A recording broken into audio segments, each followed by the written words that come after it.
अच्छा जी, social network analysis के अंदर आप देखेंगे कि हमारे पास बहुत से जो काम है, बहुत से सेंट्रलिटी मेजर्स जो हैं, वो हमारे पास मैट्रिसेस और वेक्टर्स के थ्रू हो जाते हैं, ठीक है। और जो बट आपको पता है लीनियर अलजेब्रा में भी मेनली हम लोग जो है वो मैट्रिसेस और वेक्टर्स को जो है वो यूज़ कर रहे होते हैं। तो आप देखेंगे कि ऑलरेडी हम लोगों ने देखा है इन डिग्री आउट डिग्री को हम लोग एडजेसेंसी मैट्रिक्स से निकाल सकते हैं। इसी तरह हमारे पास जो सेंट्रलिटी मेजर्स हैं बहुत से, उनको भी हम लोग जो है वो एडजेंसी मैट्रिक्स के थ्रू जो है वो कंप्यूट कर सकते हैं। आज हम लोग ये देखेंगे कि अगर हम लोगों ने हब्स एंड अथॉरिटी स्कोर्स जो हैं वो मैट्रिसेस और फैक्टर्स के थ्रू या लीनियर अलजेब्रा के थ्रू अगर हम लोगों ने कैलकुलेट करने हैं, तो वो हम लोग कैसे जो है वो कैलकुलेट कर सकते हैं। तो let's start with hubs and authority scores. सबसे पहले हम लोग क्या करेंगे कि जो हमारे पास नेटवर्क होगा उसको हम लोग एक एडजेंसी मैट्रिक्स से जो रिप्रेजेंट करेंगे। तो हमें पता है कि एडजेंसी मैट्रिक्स जो होता है वो हमारे पास कैसे काम करता है, कैसे हम लोग बनाते हैं। जैसा ये एक नेटवर्क है और इसके कॉरिस्पॉन्डिंग जो है वो हमारे पास एडजेंसी मैट्रिक्स है। तो हर एक रो जो है वो नोड के आउटगोइंग लिंक्स को रिप्रेजेंट कर रही है, और हर एक कॉलम जो है इस मैट्रिक्स का वो इनकमिंग लिंक्स को जो है वो रिप्रेजेंट कर रही है। तो जितने किसी नोड के आउटगोइंग लिंक्स होंगे उतने हमारे पास जो होते हैं नॉन जीरो वैल्यूज होंगी, और जितने किसी नोड के इनकमिंग लिंक्स होंगे उतनी जो है वो उसके अंदर उसके कॉलम में नॉन जीरो वैल्यूज होंगी। जिस तरह नोड अगर 1 देखें तो इसकी आउटगोइंग लिंक्स को ये फर्स्ट रो जो है रिप्रेजेंट कर रही है, और इसके इनकमिंग लिंक्स को जो है फर्स्ट कॉलम जो है वो रिप्रेजेंट कर रहा है, ठीक है। तो अब इसके अंदर अगर हम लोग देखें नोड 1 के दो आउटगोइंग एजेस हैं, नोड 2 और नोड 4 की तरफ। तो ये नोड 2 हमने यहाँ पे 1 लिख दिया, और नोड 4 को जो कॉलम रिप्रेजेंट कर रहा है वहाँ पे हम लोगों ने 1 लिख दिया। तो इट शोज के नोड 1 जो है इस आउटगोइंग एज है टुवर्ड्स नोड 2 एंड नोड 4। और फिर जो नोड 1 है उसका एक ही इनकमिंग एच है फ्रॉम नोड 3। तो हम लोग ये देखते हैं कि यहाँ से जो हमारे पास थर्ड रो है वो हमारे पास इस फर्स्ट कॉलम के अंदर नोड 1 को जो कॉलम रिप्रेजेंट कर रहा है वो हमारे पास नॉन जीरो है। तो इस तरीके से हम लोग जो है पहले एडजेंसी मैट्रिक्स जो है रिप्रेजेंट कर लेते हैं, और फिर इसकी मदद से हम लोग आगे जाके देखेंगे कि हम लोग आइटरेटिवली जो है वो हब्स एंड अथॉरिटी स्कोर्स जो है वो हम लोग कंप्यूट कर सकते हैं। अब जस्ट फॉर एन एग्जांपल, हम लोग इनिशियली कोई अथॉरिटी स्कोर्स लेते हैं कि ये रैंडम वैल्यूज़ हैं कि ये हमारे पास नोड 1 का अथॉरिटी स्कोर है, नोड 2 का अथॉरिटी स्कोर है, नोड 3 का, नोड 4 का। तो हर नोड का हमारे पास एक अथॉरिटी स्कोर होगा और उसका हमारे पास जो है वो एक हब स्कोर होगा, ठीक है। तो ये हमारे पास नोड 1 2 3 4 है, और ये हमारे पास नोड 1 2 3 4 है। तो अगर आप देखें तो हमारे पास जो अथॉरिटी स्कोर्स हैं उनको हम लोग एक वेक्टर से रिप्रेजेंट कर सकते हैं। अगर हमारे पास एडजेंसी मैट्रिक्स जो है वो हमारे पास n बाय n का हमारे पास जो है वो एडजेंसी मैट्रिक्स है, तो हम लोग जो है वो जो अथॉरिटी स्कोर्स हैं उसको हम लोग n बाय 1 के वेक्टर से जो है वो हम लोग उसको रिप्रेजेंट कर सकते हैं। और इसी तरह हम लोग हब स्कोर्स को भी जो है वो n बाय 1 के एक वेक्टर से जो है वो रिप्रेजेंट कर सकते हैं। तो उसका जो कॉरिस्पॉन्डिंग इंडेक्स होगा, जिस तरह इंडेक्स 3 जो है वो रिप्रेजेंट कर रहा होगा, अगर ये हब स्कोर अथॉरिटी स्कोर का वेक्टर लें तो इसका इंडेक्स 3 रिप्रेजेंट कर रहा होगा कि नोड 3 का अथॉरिटी स्कोर क्या है। तो अभी तक हम लोगों ने क्या किया कि हम लोगों ने एक मैट्रिक्स ले लिया m, जो एडजेंसी मैट्रिक्स है, इसकी डायमेंशंस n बाय n है। फिर हम लोगों ने एक अथॉरिटी वेक्टर ले लिया, इसकी डायमेंशंस हमारे पास n बाय 1 है, और फिर हम लोगों ने एक हब स्कोर्स का वेक्टर ले लिया, इसकी डायमेंशंस भी n बाय 1 है। तो इसके अंदर हमारे पास जो है वो इसका ith इंडेक्स जो है वो बता देगा कि हमारे पास ith जो नोड है उसका अथॉरिटी स्कोर क्या है। इसी तरह जो h वेक्टर है इसका ith इंडेक्स बता देगा कि ith जो हमारे पास नोड है उसका हब स्कोर क्या है, ठीक है। अच्छा, अब हम लोग अगर इन मैट्रिसेस को देखें तो हम लोगों को ये पता है कि अथॉरिटी स्कोर्स की बेस पे हमारे पास हब स्कोर्स निकलते हैं, और हब स्कोर्स की बेस पे अथॉरिटी स्कोर्स निकलते हैं। तो ये हमारे पास एडजेंसी मैट्रिक्स है m, ठीक है, और ये हमारे पास क्या है, अथॉरिटी वेक्टर है a, ठीक है। अब हम लोगों ने क्या करना है कि इन दोनों की मदद से हम लोगों ने हब स्कोर निकालना है। तो अगर आप ये देखें कि हम लोग जो है अगर ith नोड का हम लोगों ने हब स्कोर निकालना है, तो हम लोग ये देखेंगे कि जो ith नोड है उससे नोड नंबर 1 की तरफ कोई एज एग्जिस्ट करता है या नहीं। अब अगर i जो है वो हमारे पास 1 है, तो हमारे पास ये मैट्रिक्स की जो 1 1 वाली एंट्री है ये बता देगी कि नोड 1 से नोड 1 की तरफ एज है या नहीं। अगर नहीं है, ये चीज़ 0 है, तो इसका मतलब है कि इस पूरी टर्म को हम लोग 0 कर रहे हैं, नहीं कंसिडर कर रहे। फिर हम लोग देखते हैं कि जो ith नोड है उससे नोड 2 की तरफ एज एग्जिस्ट करता है या नहीं। जिस तरह अगर i की वैल्यू अगर हम लोग 1 ले लें तो हम लोग देखेंगे कि नोड 1 से नोड 2 की तरफ वो M12 को रिप्रेजेंट कर रहा होगा, जो एडजेंसी मैट्रिक्स है उसके फर्स्ट रो और सेकंड कॉलम जो है वो इस चीज़ को रिप्रेजेंट कर रहा होगा कि हमारे पास नोड 1 से नोड 2 की तरफ एज जा रहा है या नहीं। तो यहाँ पे हमें नॉन जीरो वैल्यू मिलती है, 1 मिलता है। तो हम लोग जो है देखते हैं, हाँ जी, ये नोड 1 से नोड 2 की तरफ एज एग्जिस्ट कर रहा है। अब अगली चीज़ जो है हम लोगों ने देखनी है कि नोड 2 का हमारे पास अथॉरिटी स्कोर कितना है। ठीक है, अब जो इसका अथॉरिटी स्कोर होगा वो हम लोग ऐड कर देंगे नोड 1 के हब स्कोर में। ठीक है, तो नोड 2 का अथॉरिटी स्कोर हमें इस वेक्टर से मिल जाएगा A2 से। उसका अथॉरिटी स्कोर हमारे पास 6 है, तो ये वाली जो टर्म है ये हमारे पास क्या हो जाएगी, 1 टाइम्स 6, ये हमारे पास 6 हो जाएगी i इज इक्वल टू 1 के लिए। ठीक है, इसी तरह हम लोग आगे जाते जाते हैं और देखते हैं कि जो ith नोड है उससे हमारे पास nth नोड, जो लास्ट नोड है, उस तक एज जा रहा है या नहीं जा रहा। अगर एज जा रहा है तो वो वैल्यू 1 होगी और उसको हम लोग मल्टीप्लाई कर देंगे उस नोड के अथॉरिटी स्कोर से। ये चीज़ समझ आ गई सबको? तो इस तरह हम लोग मैट्रिक्स को जो है वो मैट्रिसेस और वेक्टर्स को यूज़ करते हुए हम लोग अथॉरिटी स्कोर से हब स्कोर्स निकाल सकते हैं और आगे देखेंगे कि हब स्कोर से हम लोग अथॉरिटी स्कोर्स निकाल सकते हैं। तो ये जो बेसिकली चीज़ होती है हमारे पास। जी सर इस केस में समझ आ गई सर, ये नीचे मैट्रिक्स मल्टीप्लिकेशन से भी हम कर सकते हैं, लेकिन ये अथॉरिटी के स्कोर्स जो भी हमने 2 6 4 3 निकाले, ये ये कहाँ रैंडम से है, आए हमारे पास? ये रैंडम है। Okay sir. अच्छा, अब अगर ये जो है एग्जांपल दी हुई है i इज इक्वल टू 1 के लिए, तो हमारे पास ये M11 हो जाएगा, ये M12 हो जाएगा, ये M13 हो जाएगा, ये M14 हो जाएगा। Basically M1 anything would be representing के हमारे पास नोड 1 से उस नोड की तरफ कोई एज एग्जिस्ट करता है या नहीं। तो हम लोग देखते हैं कि इसके अंदर से दो जो वैल्यूज हैं वो हमारे पास नॉन जीरो हैं। एक M12 and second is M14। तो उसके कॉरिस्पॉन्डिंग ये हमारे पास M12 हो गया और ये हमारे पास M14 हो गया। ठीक है, और अब देखेंगे कि जो सेकंड नोड है उसका अथॉरिटी स्कोर कितना है। सेकंड नोड उसका अथॉरिटी स्कोर 6 है, तो इसको हम लोगों ने 6 से मल्टीप्लाई कर दिया, तो ये हमारे पास क्या हो गया, A2 हो गया। और फिर देखा हम लोगों ने जो फोर्थ नोड की तरफ, जो दूसरी नॉन जीरो वैल्यू है फोर्थ नोड की तरफ है, तो हमारे पास ये जो है वो A4 हो गया। तो ये हमारे पास 3 है, तो 1 टाइम 3 3 हो जाएगा जो A4 का अथॉरिटी स्कोर है। तो 6 + 3 हम लोग करेंगे तो हमारे पास नोड 1 का सैचुरेशन में हब स्कोर जो है वो हमारे पास 9 निकल आएगा। अच्छा, ये जो चीज़ है ना, इसको हम लोग इस तरह एक्सपेंडेड फॉर्म में भी लिख सकते हैं, और इस जिसके अंदर हम लोग एट अ टाइम एक नोड का हम लोग हब स्कोर निकाल रहे हो, या हाँ बेसिकली हब स्कोर निकाल रहे हैं इस पर्टिकुलर केस में, और इसको हम लोग मैट्रिक्स वेक्टर मल्टीप्लिकेशन फॉर्म में भी लिख सकते हैं।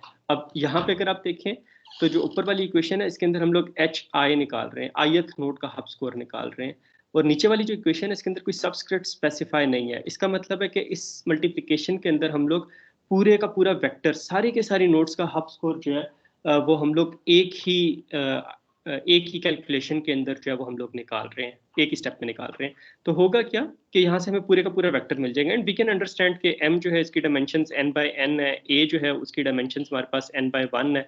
तो इन दोनों को जब हम लोग मल्टीप्लाई करेंगे तो अल्टीमेटली हमारे पास n/1 का एक वेक्टर आएगा और वो रिप्रेजेंट कर रहा होगा हब स्कोर्स को। और अगर आप रिकॉल करें तो जो मैट्रिक्स मल्टीप्लिकेशन होती है वो कुछ इस तरीके से काम करती है।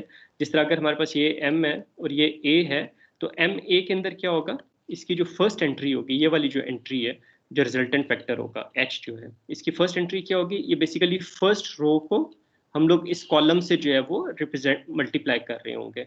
तो इसके अंदर अगर आप देखें, फर्स्ट जो हमारे पास रो है ये रिप्रेजेंट कर रही है फर्स्ट नोड के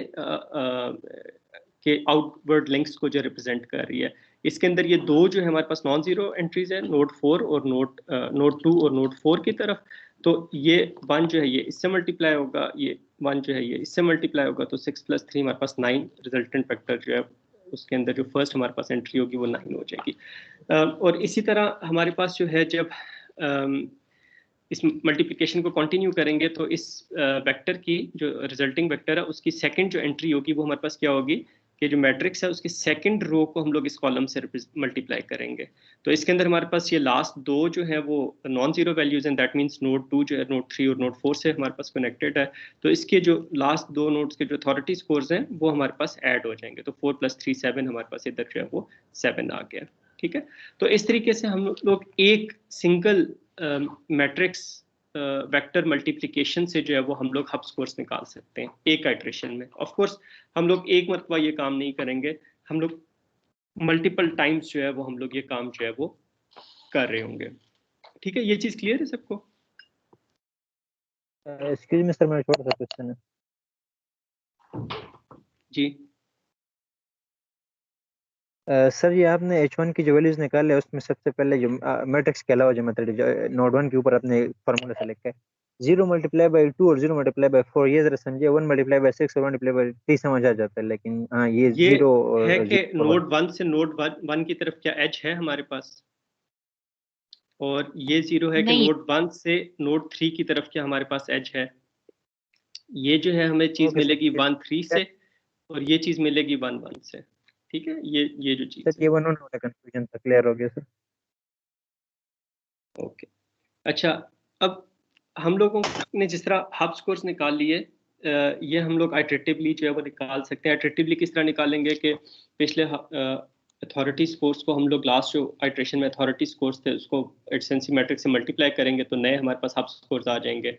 अब ये हब स्कोर्स जो है वो हम लोग नेक्स्ट आइट्रेशन में यूज़ करेंगे, नेक्स्ट आइट्रेशन के अथॉरिटी स्कोर्स कंप्यूट करने के लिए, और ये प्रोसेस जो है वो हमारे पास चलता रहेगा। अच्छा सर एक मेरा जी, जिस तरह आप हब स्कोर फाइंड करने के लिए आपने मैट्रिक्स का फर्स्ट रो ले लिया, उसको अथॉरिटी से मल्टीप्लाई किया, तो अब अथॉरिटी के लिए आप फर्स्ट कॉलम लेके आगे जो हब स्कोर गिवन होगा वेक्टर में उससे मल्टीप्लाई करके ऐसे ही करेंगे। मैं बिल्कुल बिल्कुल इसी तरह। Excellent, very good. तो अब हम लोगों ने जो अथॉरिटी स्कोर्स जो हैं जब निकालने हैं तो जैसे तहमीना ने कहा है कि हम लोगों ने फर्स्ट कॉलम को जो है वो मल्टीप्लाई करना है। ठीक है, फर्स्ट कॉलम को। तो ये हमारे पास जो है वो फर्स्ट कॉलम रिप्रेजेंट कर रहा है नोड 1 के इनकमिंग लिंक्स को। ठीक है, अब इसको हम लोगों ने हब स्कोर्स जो हम लोगों ने लास्ट इटरेशन में निकाले थे 9724 उससे मल्टीप्लाई करेंगे। तो हमें पता है कि सिर्फ नोड 3 से नोड 1 की तरफ इन लिंक आ रहा है, तो 1 × 2 हमारे पास इसका जो कॉरस्पॉन्डिंग अथॉरिटी स्कोर निकलेगा वो हमारे पास 2 जो है वो निकल आएगा।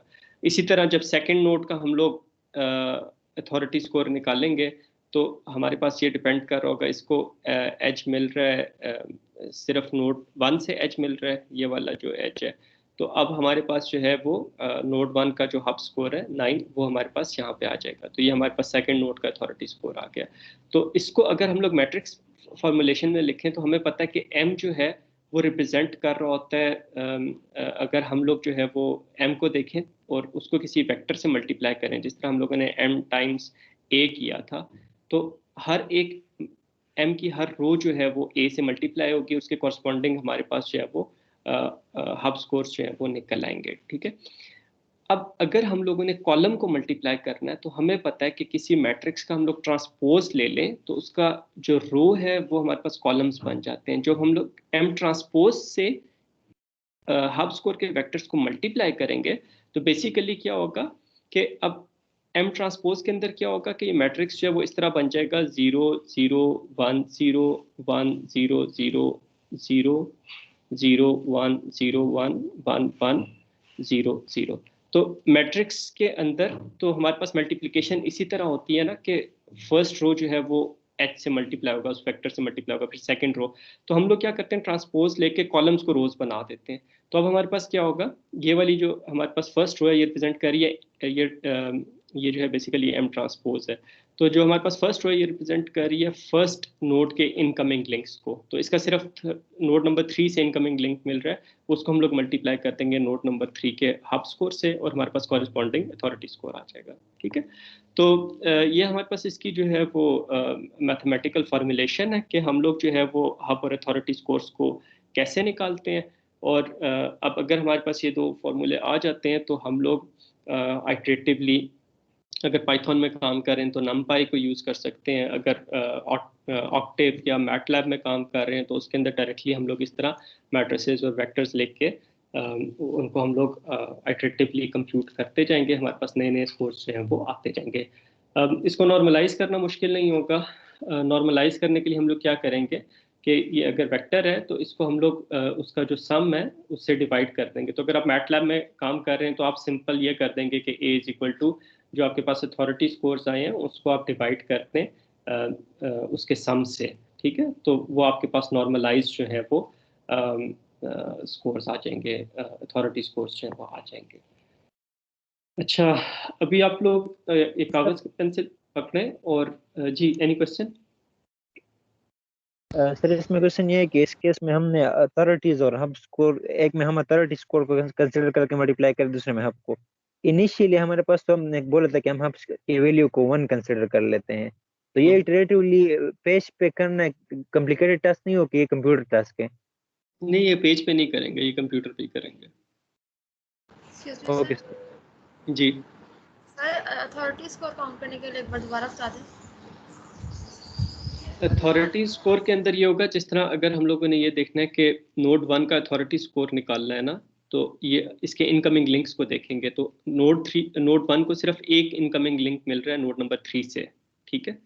तो हम लोग क्या करेंगे कि नोड नंबर 3 का जो हब स्कोर है वो हमारे पास नोड नंबर 1 का अथॉरिटी स्कोर हो जाएगा। हम लोग ये देखेंगे कि क्या हमारे पास नोड 1 से नोड 1 की तरफ एज है, नोड 2 से नोड 1 की तरफ एज है, नोड 3 से नोड 1 की तरफ एज है और नोड 4 से नोड 1 की तरफ एज है या नहीं। ये सारे एजेस को हम लोग चेक जरूर करेंगे, ठीक है। तो हमारे पास देखते हैं नोड 1 से नोड 1 की तरफ एज नहीं है, इस वजह से नोड 1 के हब स्कोर को हम लोग कंसीडर नहीं कर रहे। तो ये वाली जो टर्म है, ये जो फर्स्ट जीरो है, ये रिप्रेजेंट कर रहा है एम ट्रांसपोज। अगर हम लोग ले लें तो उसके फर्स्ट इंडेक्स को रिप्रेजेंट कर रहा है कि नोड 1 से नोड 1 की तरफ हमारे पास एज है या नहीं, ठीक है।